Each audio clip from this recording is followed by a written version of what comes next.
We're just in a good position with Andy. You know, it starts with how we feel about Andy, and we're very confident in him and where he's at. So there's no need for us to rush Justin. Ryan, if Justin is the future of the franchise at quarterback, and the coach is saying he's ready to play, how is it not in the best interest in the long term of the franchise to start the process of Justin playing and learning? Because we feel Andy's in a good place too. You know what I mean? So it'd be different if we didn't feel that way. We feel Andy's in a good spot too. Like we're confident in Andy. And there's a lot of things with Andy. I know we've talked about it before, but his experience, he's won a lot of games in this league. His decision making, his intangibles, his leadership, all the things that he's doing. There's so many veteran players that have come up to me and made comments about Andy Dalton and what he's doing in practices, in the locker room, in the huddle, all those little things that I think we're going to see pay off as we get into the season. So it's more about Andy right now. We're excited about Justin. I'm more excited than anybody, but we're just going to let this thing play out.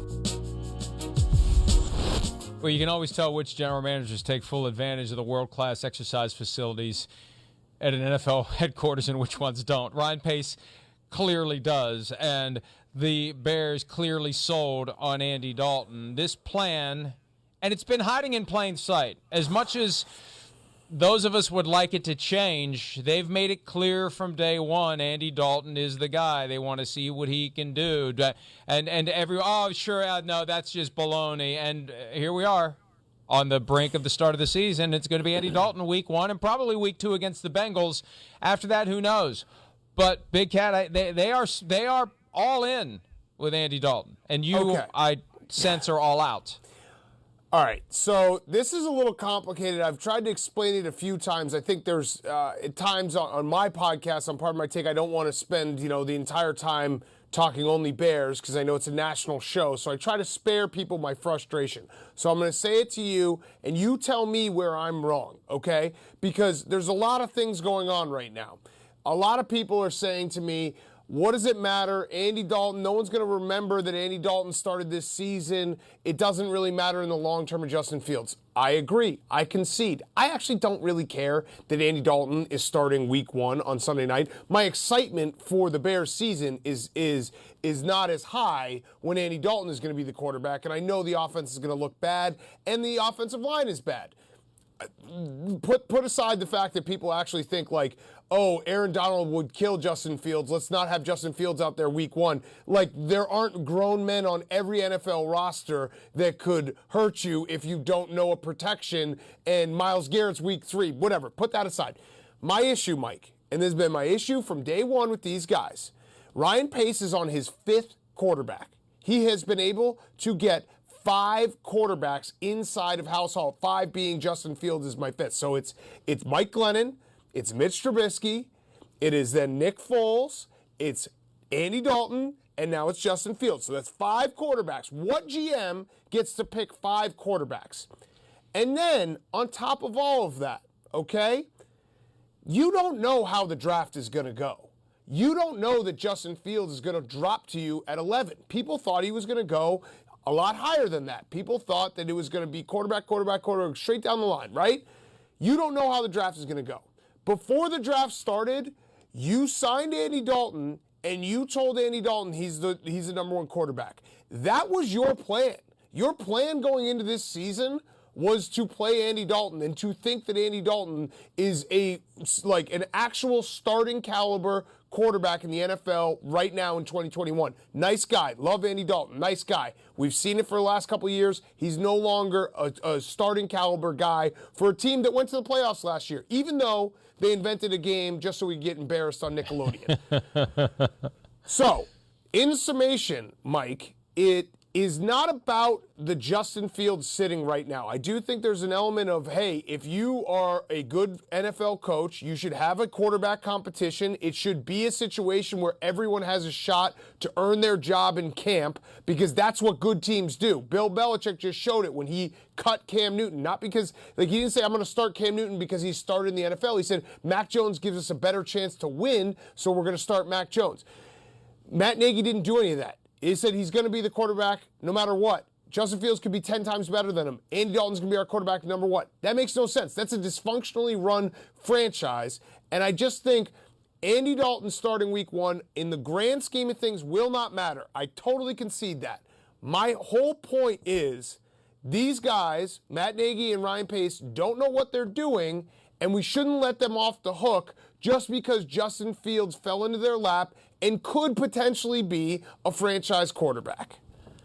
I got a couple of things I want to say. First of all, he didn't fall into their lap. They traded up when he got to number 11, and in part I think they were concerned. You know what I mean? Like, he got to 11. Like, I don't think they had the capital to get up to 5 if he had been at 5. Right.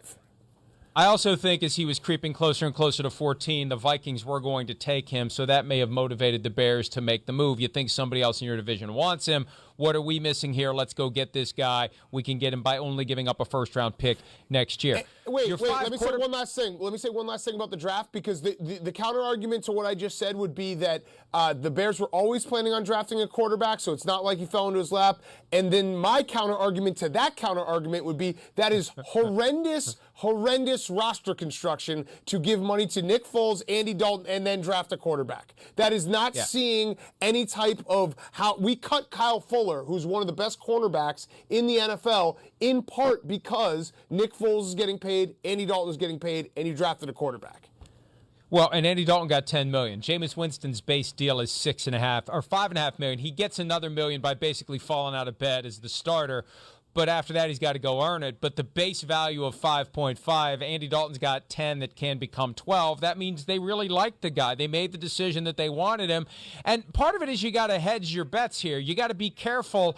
Yeah, there's a guy we really want in the draft, but we still have to have a quarterback ready to go because we don't know who we're going to get. And in a weird sort of way, signing an Andy Dalton provides you with cover like it did for the Patriots when they had Cam Newton. You kind of need to make that investment in order to get the guy that you want because everybody's going to think, oh, they already have their quarterback in Andy Dalton. That's just another way to think about it. Mike, they traded for Nick Foles last year, and they're paying Nick Foles. So there's They know.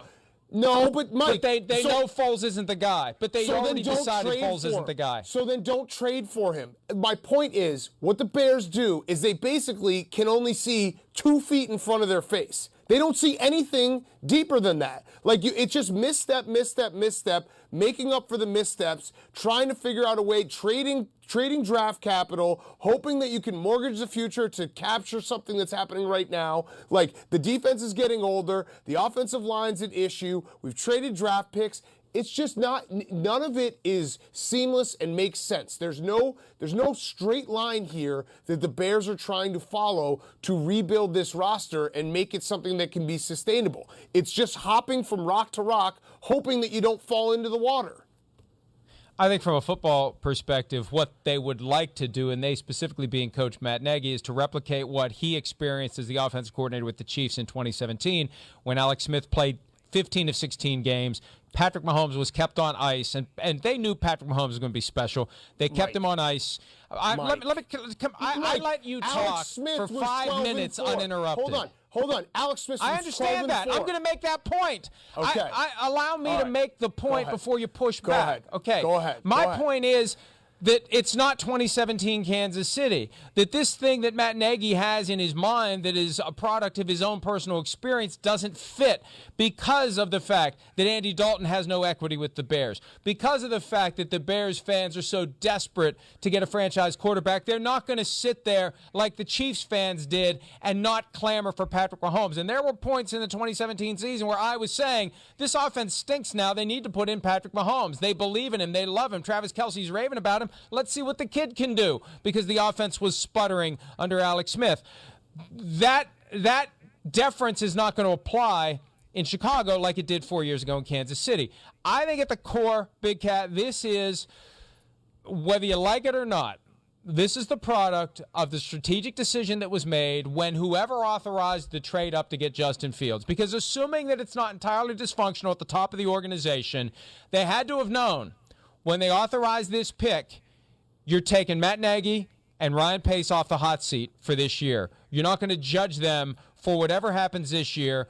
Next year is the year that counts. Next year is the year that we put Justin Fields on the field from week 1, and those guys rise or fall. And I think Ted Phillips, he's been there for over 20 years. He's been the captain of this dysfunctional ship. I think he's caught up in this too. So if we accept that, that Nagy and Pace aren't even close to the hot seat until next year, this year's nothing. This year's red shirt. This year's scholarship. This year's just go out and do what you can do, but don't jeopardize your ability to have Justin Fields be everything you need him to be next year when you're going to be judged, possibly with your jobs. That's what I ultimately think at the core is going on here. I agree with everything you said. And that's actually, our points completely meet in the middle here, and they actually complement each other. Because what you just said, I agree with.